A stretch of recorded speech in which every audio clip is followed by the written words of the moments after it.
तो friends, welcome to my YouTube channel Shiksha Kendra में आपका स्वागत है। आज हम कक्षा 9 का जो जैक द्वारा जारी जो इतिहास का नवंबर माह का जो 2 घंटा का एग्ज़ाम है और पूर्णांक जो कि 40 मार्क्स हैं। ठीक है, ये क्वेश्चन जैक का जितना सभी स्कूलों में पूछा जा रहा है। ये क्वेश्चन बहुत ही इंपॉर्टेंट है आपके लिए। ये एक स्कूल से टेस्ट लिया जा रहा है। ठीक है, ये क्वेश्चन आप पहले से तैयारी कर सकते हैं और स्कूल में एग्ज़ाम दे सकते हैं। ठीक है, चलिए, तो ये क्वेश्चन मतलब इम्पोर्टेंट रहेंगे आप अपने बोर्ड के लिए भी। ठीक है, तो इस वीडियो में अंत तक देखते रहिए।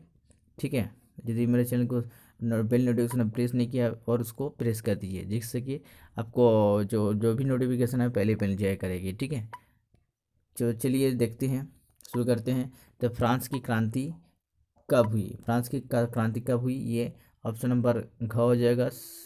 ये 1789 को। ठीक है, नेक्स्ट है उसके बाद फ्रांसीसी क्रांति के समय फ्रांस का शासक कौन था? ठीक है, ये लुई 16 था। ऑप्शन नंबर ग। उसके बाद बता रहे कि स्वतंत्रता, समानता एवं बंधुत्व का नारा किस क्रांति की देन है? ये फ्रांसीसी क्रांति के देन है दोस्तों। ठीक है, वीडियो को हम डायरेक्टली बता रहे हैं इसका आंसर। चलिए देखिए, और क्रांति से पहले फ्रांसीसी समाज कितने स्टेटस में बटा हुआ था? ठीक है, चलिए देखते हैं, आपको बता दे रहे हैं डायरेक्टली। फ्रांसीसी जो है क्रांति, हम इसको अच्छे से नोट किए कर दिए हैं, तो आप इसको कर सकते हैं। ठीक है, तो क्रांति से पहले जो 3 वर्गों में बटा हुआ था, हम कंप्लीटली कर दिए हैं इसको। ठीक है, ये 3 वर्गों में बटा हुआ था। तो 4 नंबर हुआ। 5 नंबर क्वेश्चन जो कि दिया गया है, द सोशल कॉन्ट्रास्ट नामक पुस्तक किसने लिखा है? ठीक है, ये रूसो के द्वारा लिखा गया है। ठीक है, आप इसका उत्तर सही हो जाएगा रूसो का नंबर। उसके बाद देखिए 6 नंबर है। 1917 में, है ना, जारशाही के पतन की घटना को कहते हैं, क्या कहते हैं इसको? देखिए, अक्टूबर की क्रांति कहते हैं। ऑप्शन नंबर ग है। आप डायरेक्टली इसका उत्तर लिख सकते हैं क्योंकि आप लोग को स्कूल में लिखना ही है। उसके बाद हिटलर कौन था? हिटलर जो कि एक जर्मन का तानाशाह था, यह चांसलर था। ठीक है, देखिए 7 नंबर क्वेश्चन आपको दिखा दे रहे हैं। 7 नंबर क्वेश्चन जो कि हैं ये हिटलर कौन था? जर्मन का एक तानाशाह था। ठीक है, ऑप्शन नंबर ग है। ठीक है, या फिर जर्मन जर्मन है। ठीक है, चलिए देखते हैं। तो 7 नंबर हो गया। 7 नंबर जर्मनी का। कार्ल मार्क्स तथा फ्रेडरिक्स एंगल्स कौन थे? ये जो कि समाजवादी थे, समाजवादी है। ठीक है, उसके उत्तर लिख सकते हैं। बस्तर कहाँ है? बस्तर जो कि छत्तीसगढ़ में। ऑप्शन नंबर ग, उत्तर लिख लीजिएगा आप लोग। इसके बाद है इम्पीरियल फॉरेस्ट रिसर्च इंस्टीट्यूट कहाँ है? ये कहाँ पर है? देहरादून में है। कहाँ पर है? देहरादून। ख नंबर ऑप्शन ही सही करेक्ट है। उसके बाद देखिए, अति लघुत्तरीय प्रश्नों के उत्तर जो कि ये 20 से 30 शब्दों में दीजिए। ठीक है, ये 11 नंबर क्वेश्चन है। ठीक है, तो पहले 11 में क्वेश्चन बताया, फ्रांस में क्रांति की शुरुआत किन परिस्थितियों में हुई है? अथवा इन दोनों में से एक क्वेश्चन लिख सकते हैं। लेनिन की अप्रैल, है ना, थीसिस की 3 मांगे क्या थी? ठीक है, आपका ये जो आंसर हो जाएगा, इसका आंसर इस तरह से लिखिएगा आप लोग कि फ्रांस में क्रांति की शुरुआत जो कि निम्नलिखित परिस्थितियों में हुई थी। तो क्या लिखिएगा? लुई 16वें का शासन था और कई बार युद्ध की और मार कर झेलने से फ्रांस की क्रांति आर्थिक स्थिति और जर्जर हो चुकी थी। अब इसे फिर से, है ना, नर कर बढ़ाने की आवश्यकता थी। ठीक है, तो दूसरा पॉइंट लिखिएगा, किसानों की फसलें कड़के की ठंड के कारण, है ना, भारी मर गई थी और खाने पीने की वस्तुएं सामान घूने लगी थी। ये सब आंसर लिख लीजिएगा। ठीक है दोस्तों, ये जो लिखा गया आप पॉज करके आप लोग लिख सकते हैं। ठीक है, चलिए उसके बाद क्वेश्चन है, कुलक से आप क्या समझते हैं? कुलक, इसका क्वेश्चन का आंसर लिख सकते हैं। रूसों में जो किसान अच्छी हालत में थे उनके लिए यह काम प्रयोग में लाया जाता था। ठीक है, ये जो कुलक स्टालिन के का, है ना, कालांश के दौरान आधुनिक खेतों के विकास हेतु तथा उन्हें औद्योगिक की भांति मशीनों से, है ना, कमाने के लिए यह आवश्यकता समझा गया। और पूरे रूस में कुलक को क्या बोली दिए, हो सकता है ये कर दिया गया था, समाप्त कर दिया गया था। चलिए उसके बाद देखते हैं क्वेश्चंस जो कि है 13 नंबर क्वेश्चन से 13 नंबर क्वेश्चन से। ठीक है, उन जनशताब्दियों अधिकांशों की सूची में बनाए जो आज हमें मिले हुए हैं और जिनका उद्यम फ्रांसीसी क्रांति में है। ठीक है, इसका आंसर इस तरह से लिख सकते हैं, भारतीय संविधान में दिए गए निम्नलिखित मौलिक अधिकार से फ्रांसीसी क्रांति को पता लगाया जा सकता है। पहला ऑप्शन है, देखिए पहला आप पॉइंट लिख सकते हैं समानता का अधिकार से, ये सूची बनाने बोला है। ठीक है, तो दूसरा है स्वतंत्रता का अधिकार, तीसरा है विचार एवं अभिव्यक्ति का अधिकार, शोषण से मुक्ति का अधिकार, संवैधानिक उपचार का अधिकार, सांस्कृतिक एवं शैक्षणिक अधिकार, धार्मिक स्वतंत्रता का अधिकार, उसके बाद है एकत्र होने तथा संगठन बनाने का अधिकार। ये अधिकार सब लिख सकते हैं लिस्ट करके, और इसका थोड़ा थोड़ा डिस्कस भी कर सकते हैं। ठीक है, तो चलिए नेक्स्ट क्वेश्चन की ओर। 14 नंबर क्वेश्चन है, डायरेक्टली देखिए 14 नंबर क्वेश्चन क्या था, आप लोग को दिखा जा रहा है 14 नंबर क्वेश्चन। 14 नंबर क्वेश्चन जो दिया गया था, देखिए 14 नंबर क्वेश्चन जो कि है, ये कुलक से आप क्या क्या समझते हैं, ये जीविका संगठन से आप क्या समझते हैं। तो यहाँ पर ये जीविका संगठन से आप क्या समझते हैं, कुलक से आप क्या समझते हैं, डायरेक्टली देखिए। ठीक है, 11 नंबर हो गया संयुक्त संघ से कुलक से। 14 नंबर, ठीक है, वन विनाश या फिर जैकोबिन क्लब, नहीं सबसे 13 का हुआ। 14 का वन विनाश या फिर जैकोबिन क्लब से संक्षिप्त टिप्पणी लिखिए।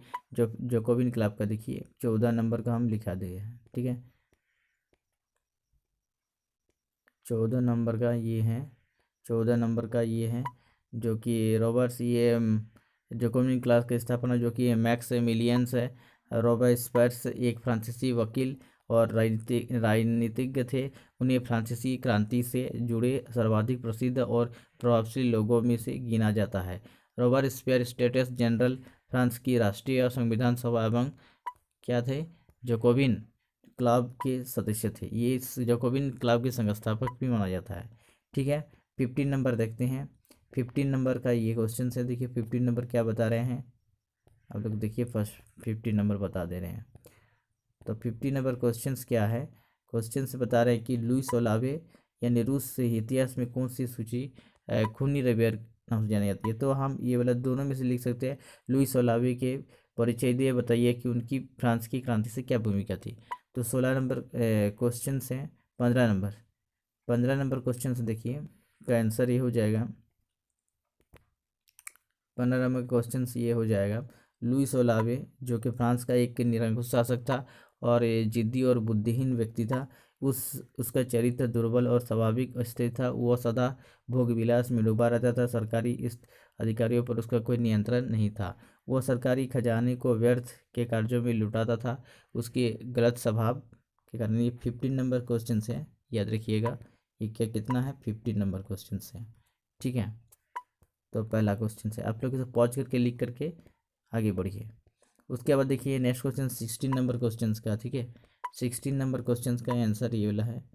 ठीक है, स्टालिन का समीकरण की जो चर्चा करना है, स्टालिन के, देखिए स्टालिन दिखा दे रहे हैं आपको, आप लोग को 16 नंबर जो की है, देखिए स्टालिन का सामूहिकरण कार्यक्रम का क्या था और वर्णन करें। ठीक है, तो आप इसको कर सकते हैं 16 नंबर। ठीक है, ये 16 नंबर है, ये पॉइंट आप लिख सकते हैं। स्टालिन का समीकरण का कार्यक्रम जो कि है, सभी किसानों को सामूहिक रूप से खेतों में काम करने का आदेश दिया गया। ज़्यादातर जमीन और साजो समान सामूहिक खेतों के स्वामित्व में अनसाफ दिए गए और सामूहिकरण के बावजूद उत्पादन में नाटकीय वृद्धि नहीं हुई, बल्कि 1930-33 की खराब फसल के बाद सोवियत इतिहास का सबसे बड़ा अकाल पड़ा, जिसमें 40 लाख से ज़्यादा लोग मारे गए। आप लिख सकते हैं इसको। उसके बाद नेक्स्ट क्वेश्चन देखते हैं 17 नंबर। 17 नंबर भी अब दिखा देते हैं 15 नंबर क्वेश्चन क्या है। ठीक है, आप लोग इसको कर लीजिएगा। 17 नंबर बताते हैं वैज्ञानिक बारीकी से आप क्या समझते हैं। या झूम या घुमंत खेतु श्याम, घुमंत खेतु को यहाँ पर लिखा गया है, ठीक है, घुमंतु खेतु को यहाँ पर लिखा गया, देखिए घुमंतु खेतु को यहाँ पर लिखा गया है, घुमंतु खेतु जब, ठीक है। तो क्या बोलते हैं इसको, जब वन में भाग को काट कर फूंक कर या साफ करने के पश्चात उन्हें अल्पकाल के लिए खेती की जाती है और उनकी उर्वरता समाप्त हो जाने पर उसे छोड़कर आग बढ़ा लिया जाता है। ऐसे अल्पकालीन कृषि को झूम या घुमंत केतु कहा जाता है। ऐसे कृषि प्राय वन निवासी करते हैं, ठीक है। नेक्स्ट क्वेश्चन को चलते हैं। उसके बाद देखो पेगोडा क्या है, जो कि है 19 नंबर, ठीक है, ठीक है। 19 नंबर जो कि है पेगोडा से आप क्या समझते हैं, क्वेश्चन को दिखा दे रहे आपको, देखिए 19 नंबर जो है मैं, या फिर देखो 18 नंबर है। तो पेगोडा से आप क्या समझते हैं, पेगोडा से यहाँ कम्प्लीटली आपको लिखा गया, देखिए पेगोडा से आप क्या समझते हैं। पेगोडा ये है, लिख लीजिएगा। और जनमत को प्रभावित करने के लिए किया जाने वाला एक खास तरह का प्रचार, पोस्टर, फिल्मों और भाषणों के माध्यम से को पेगोडा या प्रो पेगोडा कहते हैं, ठीक है। आप इसको लिख लीजिएगा अच्छे से। उसके बाद 19 नंबर देखिए, फ्रांसीसी समाज के किन तबकों की क्रांति फायदे मिल और उनसे समूह बना छोड़ने के बावजूद हो गए, क्रांति के नतीजे समाज समूह को विनाश हुई है। ये 19 नंबर क्वेश्चन का आंसर देखिए, आप इसको लिख सकते हैं, ठीक है, आप लिख लीजिएगा इसको, ठीक है, अच्छे से। चलिए नेक्स्ट क्वेश्चन क्यों देखते हैं, ये 20 नंबर क्वेश्चन। ये 20 नंबर क्वेश्चन जो कि है, देखिए वन संरक्षण के बारे में दिखाया गया 20 नंबर क्वेश्चन, ये 20 नंबर क्वेश्चन है, ठीक है। 20 नंबर क्वेश्चन दिखा दे रहा है आप लोग को, देखिए 20 नंबर क्वेश्चन जो कि है वन संरक्षण के उपाय को वर्णन कीजिए। इसके बारे में आप लोग खुद भी लिख सकते हैं वन संरक्षण के बारे में, ठीक है, वन संरक्षण के बारे में लिख सकते हैं आप लोग भी, ठीक है। तो वन संरक्षण के बारे में ये कम्प्लीटली आप लिख सकते हैं अच्छा से, ठीक है। ये आप लोग नोट करके पॉज करके लिख लीजिएगा, ठीक है। यदि मेरे वीडियो को अच्छा लगे तो लाइक और सब्सक्राइब कर दोस्तों में शेयर कीजिए। थैंक यू फॉर वॉचिंग, धन्यवाद।